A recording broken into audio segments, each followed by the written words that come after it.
Welcome to the Ministry of Counting Sheep. Tonight's episode, Stories from When the World Was New by Keira Ash.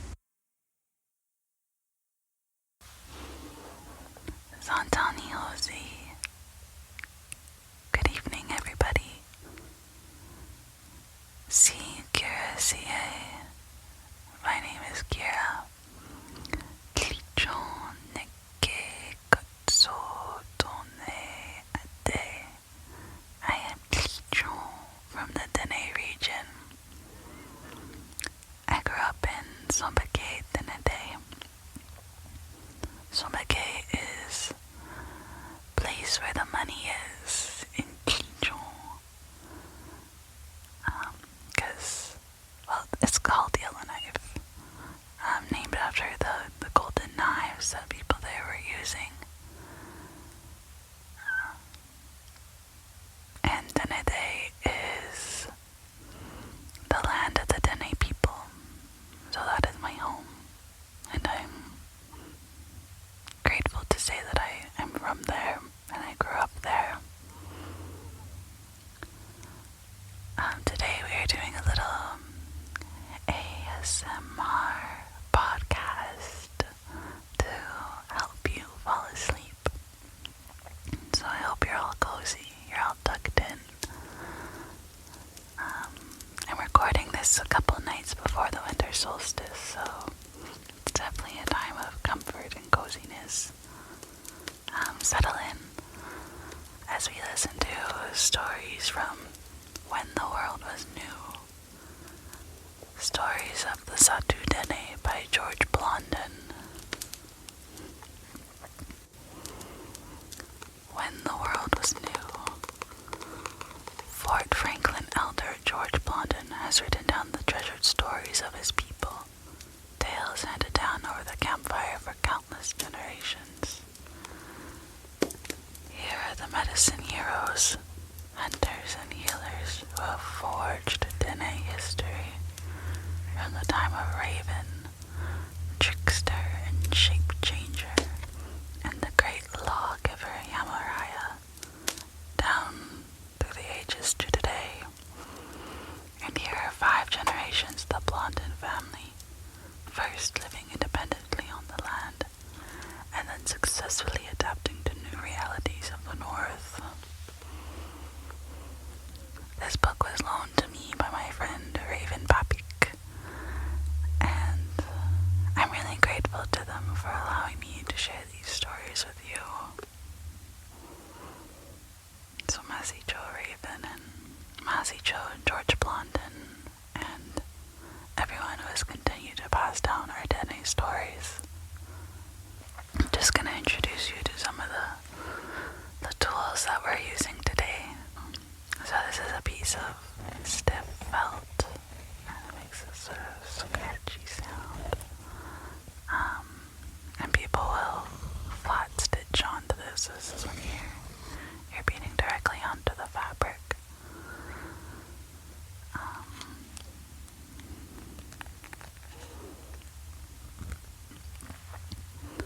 This is a beaded lighter case that I got at the powwow up in Duncan over the summer. It's teal and white and yellow and orange and red and brown. It's kind of giving like 70s vibes. And I think it makes really good sound. So there's that.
Masicho for listening to my little introduction and explanation of tools and stuff.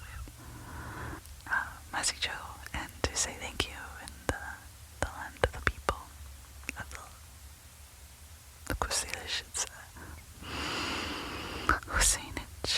Husinich people, Aishka, I raise my hands to you.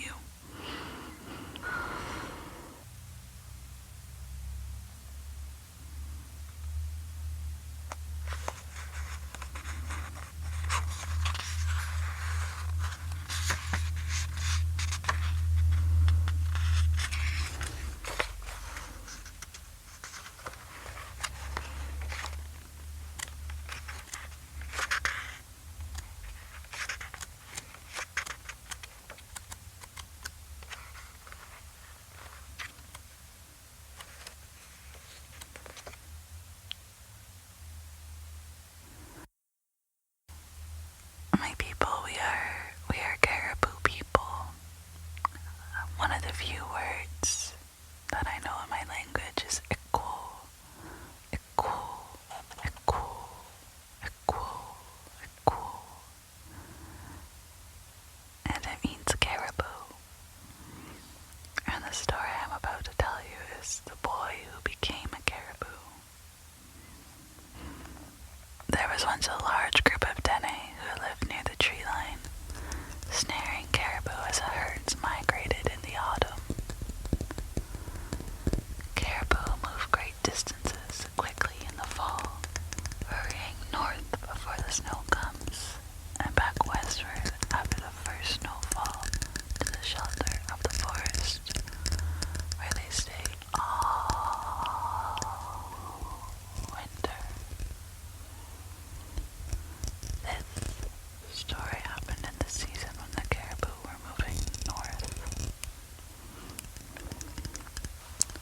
In those days, many of the people had strong medicine power, but it was hard to tell exactly who had such power.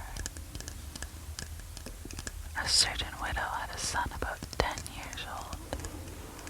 This boy had a strong medicine for caribou. His medicine power over caribou was mixed up, though. He had trouble controlling it in such a way that he could stay human in spite of his strong attachment to the caribou. If his mother had detected something wrong with the boy and reported it to other medicine people,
When this was done, the birds and the animals made signs to each other to go back to their homes across the world, leaving Raven sitting alone and blindfolded.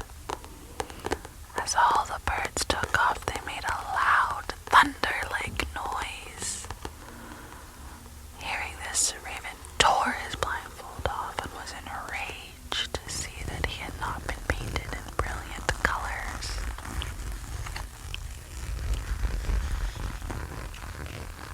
Instead, he was black like the night, when no colors at all can be seen. Rubbing gold dust from his eyes, Raven glared furiously around, looking for someone he could punish for the trick that had been played on him. Everybody was gone except the Arctic loon, who was swimming in a stream nearby and calling, "Quah, quah," splashing into the raw water. Raven scooped up gray clay from the river bottom and used it to cover the bird's beautiful head. That is why the loon has a gray head today. In his anger, Raven wanted even more revenge. He could see a moose standing warily in the distance. Raven yelled at the moose, "All your life you'll hide in very thick bush, in fear." And that's why moose sticks to the thick bush even today.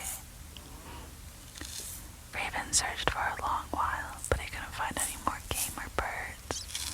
The animals and birds have gotten away with their trick, and that is why Raven is still the color of coal. So this is a story about Yamaraya. Yamaraya was the lawmaker and a great medicine man, and this is a story of the time he lived with the beavers. Yamaraya was a great man of power. He could live with animals and communicate with any animal. The great medicine man once decided to stay with the beavers for a year. He made himself into a beaver and went to live with a beaver family in early fall. Yamaraya was powerful enough to work on the beavers' minds so that the animals would accept him. He wanted to find out how the beavers made their living, so he could report it to the people. As soon as the beavers saw Yamaraya, they welcomed him. "Stranger, stay with us for the winter," they said. The beavers worked very hard, and Yamaraya also had to work for his board. One day the beavers said, "Let's repair the house." They dove into the water to get wet mud, which they mixed with logs and large stones to make the beaver house so strong that bears or wolverines couldn't claw it down. All day long, the beavers brought young willow and birch, making a pile of food in front of the house for the long winter to come. Since the teeth of young beavers are not strong, the mother and father did most of the cutting. They worked all day like human beings and slept during the night.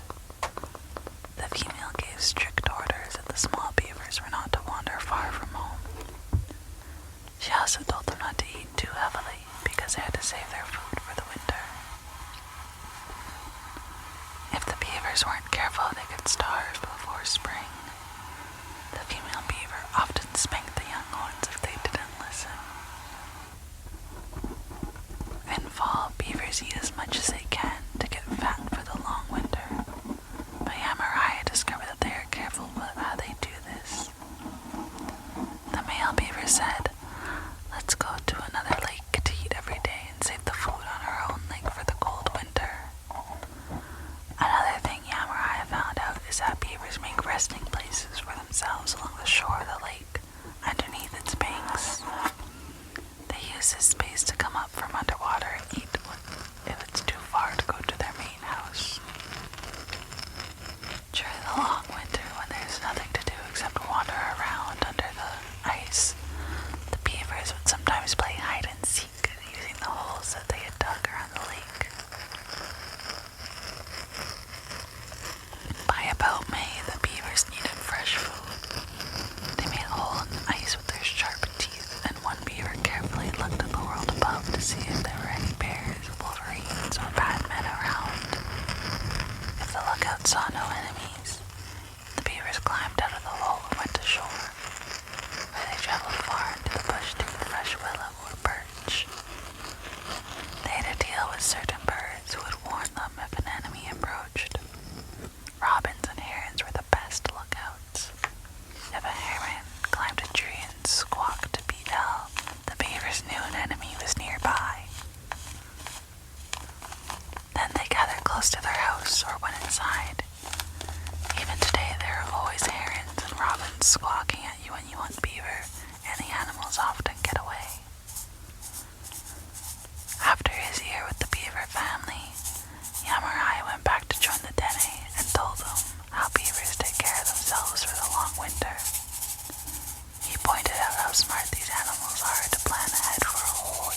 The Ministry of Counting Sheep is an Integrate Arts Society curatorial project funded through the Capital Regional District. The series was produced by Reagan Shrum, Lee Wah, and Rebecca Wang. Tryson Nguyen created the introduction music. Special thanks to Rats Monk.